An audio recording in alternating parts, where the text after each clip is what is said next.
Hi, in this video we're going to talk about health status and specifically the role that DNA plays.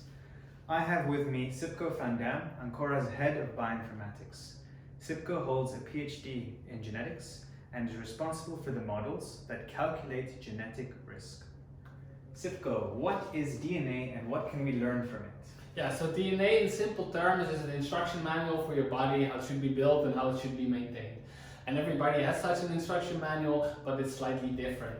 And what scientists have found out is that depending on these differences, you can be at higher risk for certain health outcomes. Also, this means that for a person, you can determine which is the health outcome they are at highest risk for. And for you, that might be a different outcome than for me. So I might be at high risk for heart disease, whereas you might be at high risk for type 2 diabetes. Interesting. And what does it mean to be at a high genetic risk? So that depends a little bit on the health condition you're looking at, but if you look at, for example, type 2 diabetes, we see that about 1 in 10 people has a threefold higher risk than the average individual. If you're really unlucky, you're the one in 100 people that has a 5-fold higher risk of type 2 diabetes. Now, 1 in 10 people, you might think like, well, I'm probably not one of those, but we look at multiple health conditions. So the probability that you're at high risk for one of those health conditions is significant.